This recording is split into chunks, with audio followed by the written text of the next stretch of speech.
বেণীমাধব, বেণীমাধব, তোমার বাড়ি যাব। বেণীমাধব, তুমি কি আর আমার কথা ভাবো? বেণীমাধব মোহনবাসী তমাল তরুমূলে বাজিয়েছিলে, আমি তখন মালতী স্কুলে। ডেস্কে বসে অঙ্ক করি, ছোট্ট ক্লাস ঘর, বাইরে দিদিমণির পাশে দিদিমণির বর। আমি তখন নবম শ্রেণী, আমি তখন শাড়ি। আলাপ হলো বেণীমাধব সুলেখাদের বাড়ি।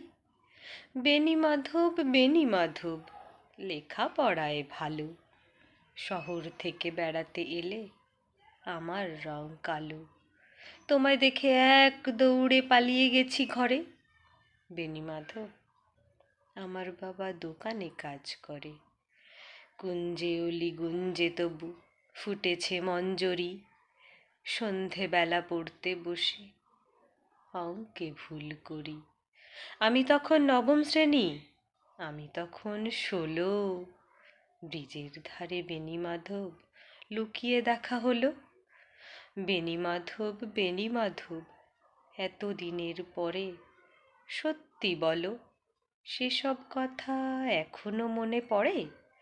সেসব কথা বলেছ তুমি তোমার প্রেমিকাকে?